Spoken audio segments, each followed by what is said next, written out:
Olá, queridos amigos, sejam muito bem-vindos a mais um programa Encontro Fraterno. É com muita alegria que nós visitamos o seu lar para dialogarmos juntos à luz da doutrina espírita. Está conosco aqui o nosso amigo, nosso irmão Andrei Moreira, mais um dos palestrantes do 33º Congresso Espírita do Estado de Goiás. E o Andrei vai conversar conosco sobre reconciliação. Reconciliação consigo mesmo, com a família e com Deus.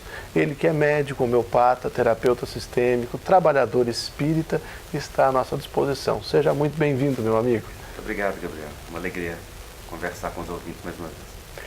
A alegria é nossa porque nós estamos cheios de perguntas que queremos te fazer, porque afinal de contas, a nossa sociedade ainda padece de muitos conflitos inadministrados, conflitos não superados, íntimos, com a família e até com Deus a gente é capaz de brigar.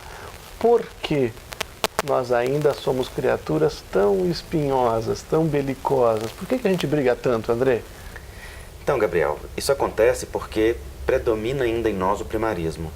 E ele nos leva ao egoísmo, ao sentimento de que nós devemos olhar para nós o tempo todo e as nossas necessidades, a despeito das necessidades das outras pessoas ou daquilo que são os nossos deveres nas relações afetivas.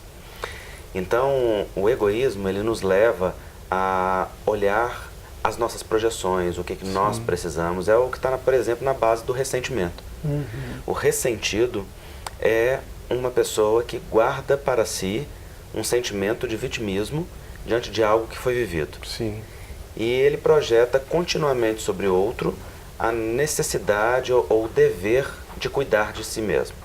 Então fica ressentido porque não tira o outro do lugar de cuidador, de protetor, de responsável por si. É como se nós terceirizássemos a responsabilidade de sermos felizes ou de estarmos em paz. Exato, é como se o outro devesse cumprir aquele papel e não pudesse sair dele. Então o que o ressentido fica fazendo é sentindo continuamente, mas se punindo inconscientemente por não assumir a culpa da sua própria responsabilidade. Porque ao ressentir, ele revive o ato agressor. Sim. Então fica sentindo, revive tudo. Isso é algo que hoje as neurociências têm muito claro. No momento em que nós nos lembramos de uma mágoa, de uma ofensa, de algo que foi difícil no campo relacional, nós não estamos simplesmente nos relembrando daquilo, nós estamos verdadeiramente vivendo aquele momento de novo. Revivendo aquela circunstância. Ressentindo. Então naquele momento nós temos uma descarga neuroquímica, uma produção endócrina de hormônios e de substâncias no nosso corpo que é semelhante ao evento original. Sim. Então você imagina se uma pessoa ficar ressentida ali 10 anos vitimista, contando para os outros o que passou, o que sofreu e o porquê não pode ser feliz. 10 anos aquela pessoa fica se autopunindo, se martirizando. E tudo isso porque não faz duas coisas muito importantes. A primeira é, não assume a responsabilidade sobre a sua própria vida. Sim. Daquilo que é a sua própria necessidade e aquilo que precisa fazer por si. E por outra, é não aceita retirar do outro a idealização que foi projetada. Então o outro tem que cumprir aquela idealização e não aceita que o outro seja humano o suficiente para não dar conta, não ser capaz, ou não ter a competência, ou ainda não ter mesmo que fazer aquilo, porque aquilo foi projetado de uma forma indevida no outro. Né? E André, até na relação com o outro, talvez essas questões elas fiquem um pouco mais claras, mas na relação conosco mesmos, né? Nessa relação de cada um consigo, nós temos um histórico até religioso, psicológico, da culpa, da autopunição, ao mesmo tempo que nós temos hoje uma projeção de progresso. Queremos ser melhores, queremos ser o que ainda não somos. Como conviver com essa necessidade de progresso sem novamente resvalarmos para os abismos da culpa e então brigarmos conosco, né? Temos que aprender a nos auto-perdoarmos. Allan Kardec faz uma consideração muito oportuna sobre isso na segunda parte do livro Céu e Inferno. No Código Penal da Vida Futura, no item 16, ele vai falar a respeito da postura do espírito diante de uma falta real. Então ele diz que nós passamos por 3 fases naturais. Sim. A primeira é o arrependimento. O arrependimento ele é filho da humildade. No arrependimento há um auto-perdão. Porque o arrependido assume a responsabilidade por aquilo que fez e compromete-se em fazer algo a partir daquilo. É diferente, por exemplo, do remorso. No remorso, o indivíduo reconhece também que tem uma responsabilidade, Sim. mas ao invés de caminhar para uma construção, caminha para uma autopunição. E fica se martirizando em função daquele remorso, em função daquela circunstância. O remorso leva à depressão, o arrependimento leva à cura interior, mesmo que demande tempo. Então a primeira fase, ele diz, é o arrependimento. Se é arrependimento sincero, esse arrependimento leva à reparação. O desejo de consertar aquela situação. Refazer caminho. Falar o que não foi dito, pedir desculpa, pedir perdão, perdoar, reconstruir, restabelecer uma conexão afetiva dentro daquele campo que foi lesado, não é? E é o que nós fazemos, por exemplo, na reencarnação. Nós nos arrependemos, solicitamos reencarnar. Você captou a pergunta que eu ia fazer. Eu ia perguntar, e qual o papel da reencarnação nesse processo? Ela é um instrumento divino que permite continuarmos a escala do progresso, e nisso está inscrito também a lei de justiça que implica que a gente se responsabilize pelos próprios atos. Então, ao reencarnar, nós solicitamos reencarnar com aqueles aos quais abusamos, com aqueles que deseducamos, com aqueles que ferimos, e reencontramos dentro do lar, na família, na sociedade, não é? No trabalho espírita, no trabalho profissional, mas principalmente na família, né? No recanto doméstico. E a vida nos dá esta oportunidade da reparação, entendendo que reparação não é sofrimento. Reparação é reconstrução no amor. Não é me punir porque eu causei algum prejuízo. Não. Punir é autopunição. Então, se eu fico me punindo porque eu lesei alguém ou porque eu me equivoquei, eu estou no processo de autopunição. E muitas pessoas escolhem esse caminho porque têm uma crença de que precisam sofrer para crescer. É uma tradição, né, da herança judaico-cristã que nós trazemos como um atavismo muito forte no nosso psiquismo, e achamos que precisamos ficar naquele processo de autocomiseração e de dureza conosco mesmo. Sem isso não haveria crescimento. Ora, isso é instrumento, não é finalidade. Claro. É possível, será então, você deve estar se perguntando, assim como eu, será que é possível evoluirmos sem sofrimento? Depois do intervalo, agora nós vamos fazer um pequeno intervalo e retornamos já já com Andrei Moreira.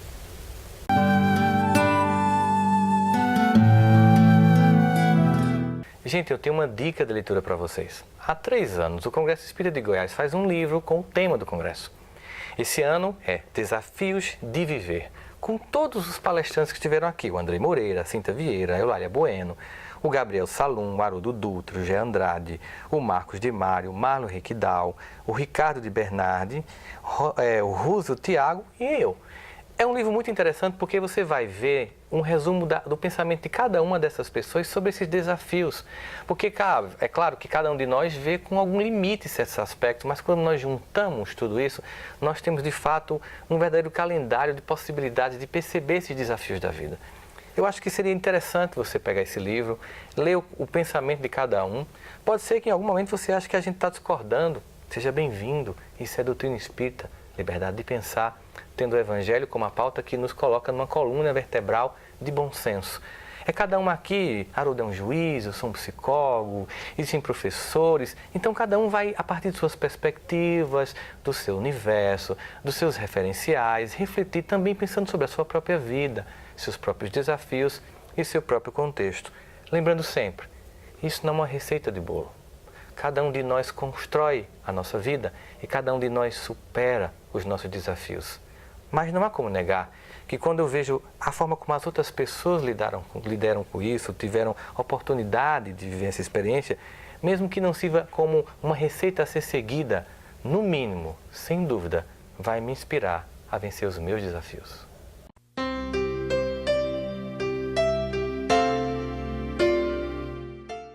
Olá, amigos! Você que já conhece o projeto Fraternidade Sem Fronteiras, precisa saber que agora esse projeto está ampliando as suas atividades por uma questão emergencial. Depois de encontrar várias crianças em Madagascar em situações abaixo da linha da miséria, praticamente à beira da morte, o projeto foi forçado a se ampliar, a se reconstruir para atender a essas crianças em situação deplorável. E é por isso que nós contamos com você.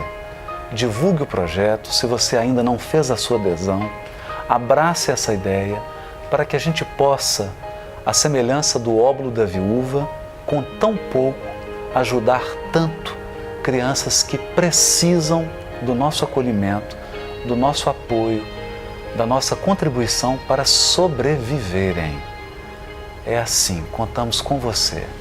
Por favor, abrace essa ideia. Fraternidade Sem Fronteiras. Eu abraço essa ideia.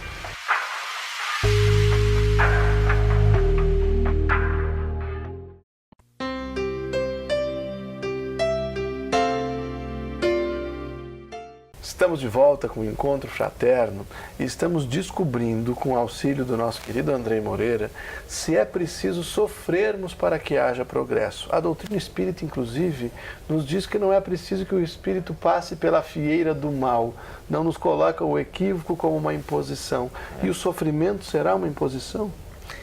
Existem variadas formas de sofrimento, não é? Então, o sofrimento que é decorrente do arrependimento, Kardec chama-o de expiação. É a fase exatamente que está intermediária entre o arrependimento e a reparação. Sim. Mas não é um sofrimento imposto, não é um castigo.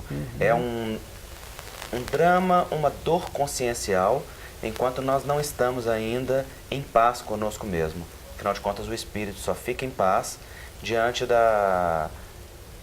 do seu acerto, né? Da do consciência com a... da reconciliação, quando reconcilia-se consigo e com a vida.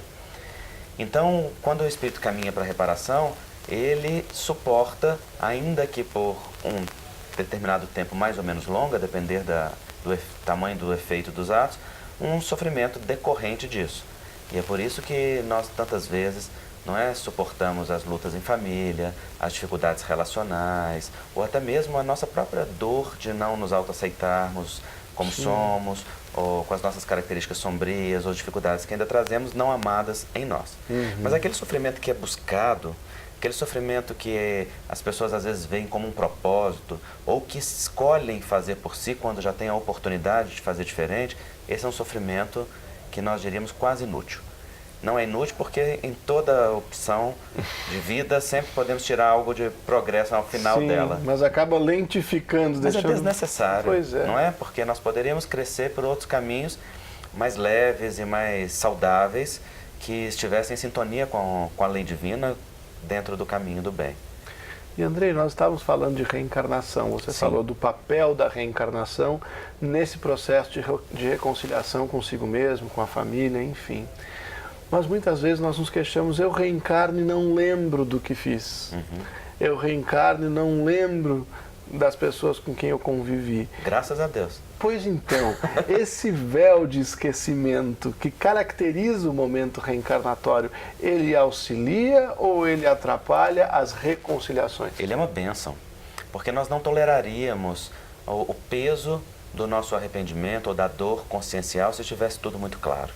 Se nós olhássemos para uma pessoa, por exemplo, lembrássemos que nós a matamos ou que fomos assassinados por ela, que fomos abandonados ou que abandonamos, que lesamos ou que fomos lesados. Então, quando a reencarnação nos situa na bênção temporária do esquecimento, ela nos permite ficar conectados ao essencial, que é a oportunidade da reconstrução no amor. E para que a gente tenha a consciência do que é que acontece ali naquela relação, nós não precisamos de uma lembrança clara do passado. Claro. Basta que a gente analise o presente, que a gente sabe o que foi o passado. E o sentimento que tem, né? Exato. Ele é a marca daquilo que nós semeamos e que estamos colhendo agora como um efeito natural dentro do processo de vida, não é? Mas a vida é sempre uma bênção, né, Gabriel? E é sempre uma oportunidade de recomeço, de reinício, de reencontro, quando a gente sabe aproveitar as oportunidades. Com toda certeza, é preciosa demais. E um dos grandes desafios que nós temos é justamente a vida em sociedade. Assim como nós nos nutrimos conflitos íntimos, familiares, nós também vivemos momentos sociais. É possível falarmos em reconciliação em um âmbito maior, num espectro social? Sem dúvida. Jung diz que o maior trabalho político que nós podemos fazer é parar de projetar a nossa sombra nos outros. E essa é uma fala muito feliz. Porque o que nós ficamos fazendo é apontando no político, no governante, no vizinho, na vizinha, no responsável por qualquer setor da nossa vida, uma responsabilidade por aquilo que vivemos, pela nossa insatisfação interna, pelo nosso vazio existencial, pela nossa angústia.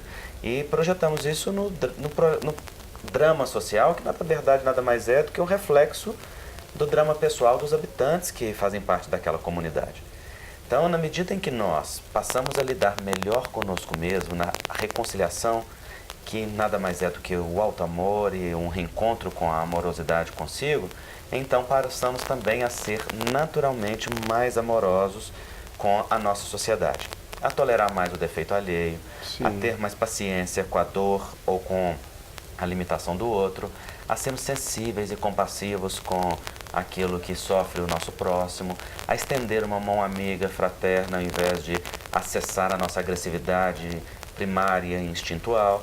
Então, à medida que vamos acolhendo em nós aquilo que é humano, aquilo que é imperfeito, aquilo que é comum, também começamos a acolher isso no nosso próximo. Há uma fala de Jung que gosto muito, que diz que nenhuma árvore que tenha copas que atinjam os céus pode fazê-lo sem ter raízes que não atinjam os infernos. Muito interessante. Isso é muito lindo, significa. Do mesmo jeito que nós temos uma porção luminosa, nós temos uma contraparte sombria. E na sombra, não só os defeitos, as dificuldades, mas também as nossas potencialidades e tudo aquilo que não está amado e reconhecido em nós. Acolher isso é acolher o humano. E quanto mais humanos nós somos, mais divinos nós nos tornamos. O que não significa falta de esforço ou de dedicação ao crescimento, à autodisciplina, não é? E aos processos de renovação. Mas significa uma bandeira branca na relação consigo mesmo. Você falou de bandeira. Pois bem, a humanidade ela vai se conduzindo em torno de determinados conceitos e muitas vezes, sem se aprofundar nos entendimentos, estabelece grandes conflitos por divergências de ideias. É aquilo que a gente chama de pré-conceito. De que forma os preconceitos atuam hoje como um fator de conflitos e de enfrentamentos e como nós podemos superar para nos reconciliarmos com aqueles a quem julgamos antecipadamente e julgamos equivocadamente? Você falou num tema importantíssimo, porque o preconceito é fonte de muita violência e de muito sofrimento. Nós mantemos preconceitos por fidelidade a padrões familiares, a padrões sociais, pela incapacidade de encarar em nós aquilo que nós rejeitamos no outro, pela dificuldade do autoencontro, pela rigidez pessoal que coloca valores e condutas muito enrijecidas, não é? Há na mitologia grega uma representação muito bonita disso, que é Procusta. Procusta era um salteador que vivia na Serra de Eleusis e que posteriormente foi derrotado por Teseu, e ele tinha um castigo estranho. Ele levava as pessoas para a cama dele, que era uma cama de ferro dentro de casa. Se as pessoas fossem maiores que a cama, ele cortava um pedaço. Se fossem menores que a cama, ele esticava. E se fossem do exato tamanho da cama, estavam salvas. Então, o leito de ferro de Procusta é uma representação dos nossos padrões. Não é? A gente vai tentando encaixar as pessoas nessas camas de ferro que estão dentro de nós, e se ultrapassa, a gente corta um pedaço. Se falta, estica. Se faltar, estica, porque afinal de contas tem que ficar. Se for do mesmo tamanho, é o melhor amigo. Até que ultrapassa o tamanho daquela cama.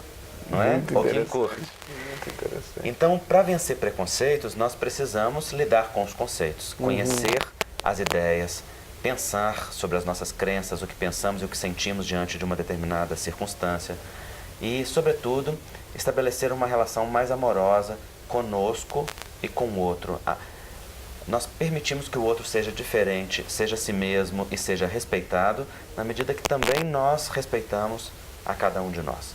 Talvez por isso Jesus tenha colocado como referência do amor ao próximo o amor a si mesmo. Ama ao próximo como a ti mesmo. Não é? Da mesma forma como você deseja ser humano, é imperfeito, falha, tem dificuldades, tem alegrias, conquistas e vitórias, também o outro é esse amálgama de... um processo de empatia, né? Realidades humanas, exatamente.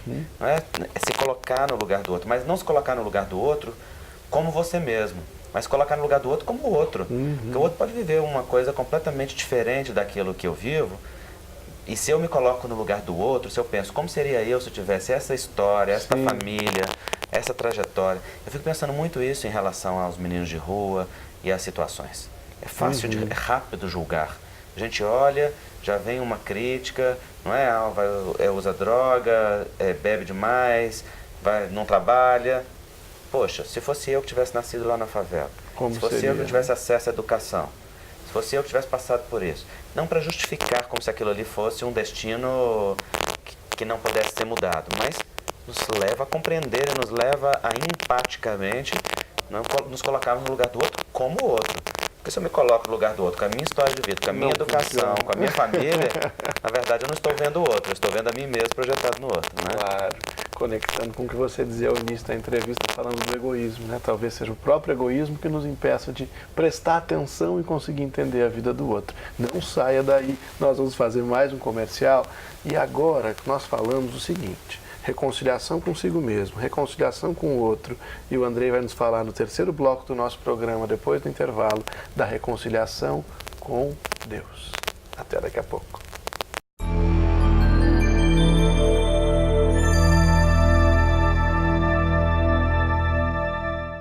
Você está no Tira Dúvidas, programa Encontro Fraterno. Nós temos hoje a grata satisfação de contar com a presença de Elzita Melo Quinta para responder uma pergunta que foi feita por um telespectador.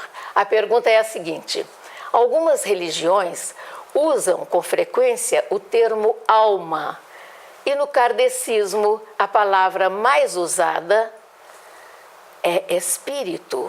Alma e espírito são a mesma coisa, Elzita? Olha, Kardec, em sua precisão pedagógica, ao fazer a introdução de O Livro dos Espíritos, no item 2, ele traça comentários e orientações em função da terminologia a ser usada dentro do próprio Espiritismo. Porque exatamente sobre a palavra alma existem controvérsias, várias interpretações. Então, ao analisar a terminologia, a etimologia, a origem da palavra, Kardec chega à seguinte conclusão: o que é alma? Alma é o ser imaterial que habita em nós. Então, por uma questão didática, no Espiritismo usa-se alma designando o espírito encarnado, aquele que possui um ser imaterial enquanto em uma roupagem física, e espírito, a alma que se libertou da veste transitória e volta à morada espiritual. Agradecemos esta explanação e queremos que você contacte conosco através do tiradúvidas@fego.org.br.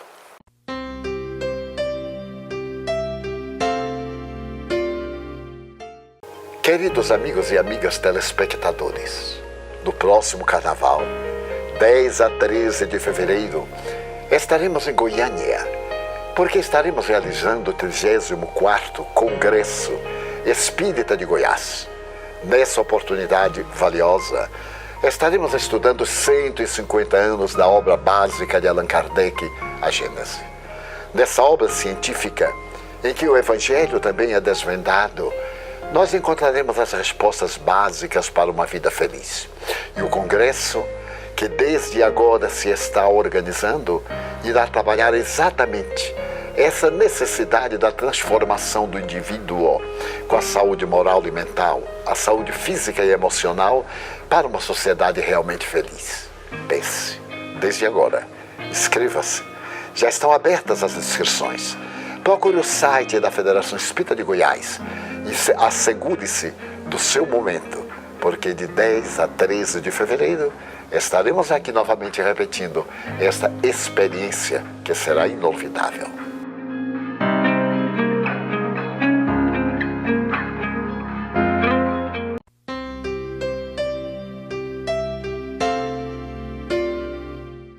Estamos de volta com o nosso amigo Andrei Moreira falando de reconciliação consigo, com o outro, mas e a relação do homem com Deus? Como você tem se relacionado com Deus? Como nós, Andrei, temos nos relacionado com Deus? É possível brigar com Deus?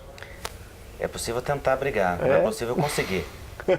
A gente consegue brigar com ele internamente, mas não consegue verdadeiramente se afastar dele porque nós estamos mergulhados nele, no amor dele. É muito importante percebermos que o amor de Deus ele é incondicional. Incondicional significa não depende de nada que a gente faça. Não há nada na nossa atitude que possa mudar o olhar de amor que Deus tem para conosco. Porque simplesmente nós somos sonhos de amor de Deus. Nós somos um produto do amor do Pai. Ele já nos amava desde antes de nós existirmos. O amor dele não está condicionado àquilo que nós façamos ou deixamos de fazer. Acontece que nós temos uma visão que vem de uma herança religiosa em que Deus é visto dentro de uma dualidade de amor e dor. Por um lado, misericórdia, recompensa, bênçãos. Por outro, mão pesada, dificuldades, castigos. Senhor dos Exércitos. Esse Deus nós tememos. Desse Deus nós nos distanciamos. Nós não queremos, com ele nós não queremos nos envolver. Então esse Deus nós deixamos preso nos símbolos, nos ritos, deixamos nas igrejas, nos centros espíritas, nos templos religiosos e vamos visitá-lo uma vez por semana. E depois saímos de lá e ele fica quietinho lá e nós vamos viver a vida baseado em nós mesmos, não é? Sem Deus.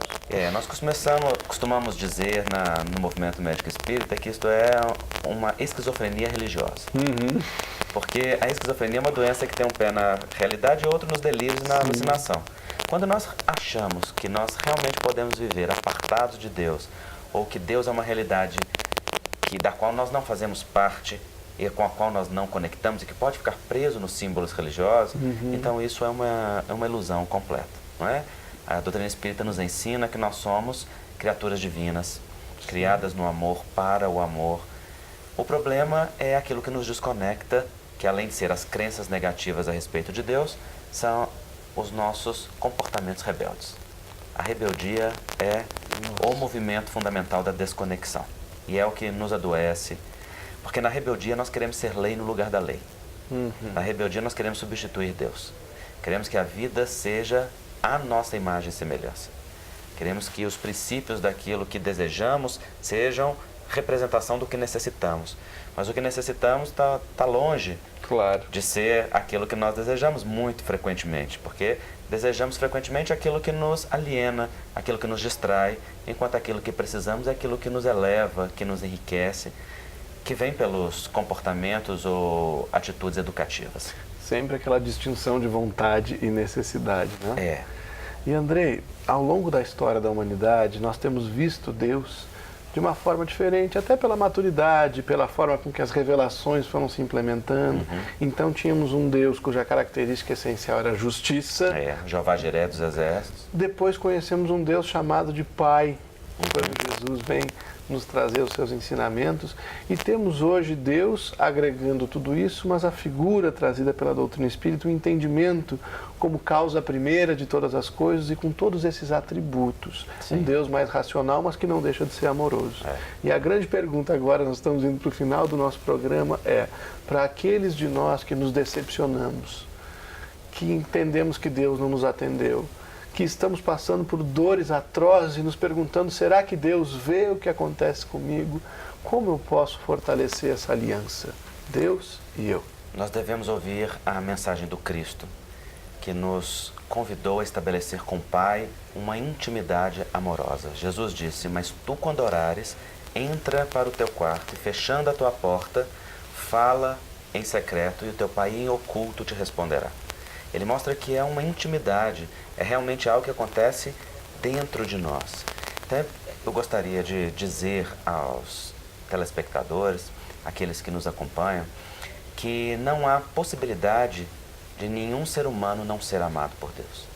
Cada um de nós é profundamente amado por Deus. Nós podemos estar nos sentindo não amados, mas talvez porque estejamos exigindo que Deus nos ame como queremos ser amados. E se nós atentarmos para perceber as oportunidades e as circunstâncias que nos envolvem, perceberemos que o amor de Deus está nos convidando à educação que necessitamos, ao progresso que precisamos, ao burilamento íntimo, ao despertar de virtudes que muitas vezes nós solicitamos antes do processo reencarnatório e que vem agora, às vezes escondido na forma de uma dor, de uma dificuldade, de uma desilusão, de uma decepção, e que é uma oportunidade de crescimento. Então, nesses momentos de dor, nós temos que interiorizar e buscar cada vez mais uma intimidade plena com esse amor de Deus, e Deus em oculto nos responderá. Muito obrigado, uma alegria conversar contigo, ouvir esses ensinamentos profundos, abordados dessa forma doce e fraterna. Tenho certeza que você também gostou. E nós queremos então, além do agradecimento ao nosso querido Andrei, deixar um abraço a você e se porventura está precisando se reconciliar consigo mesmo, com o próximo e com Deus, guarde essas palavras e comece, então logo você consiga. Um grande abraço, até o nosso próximo programa.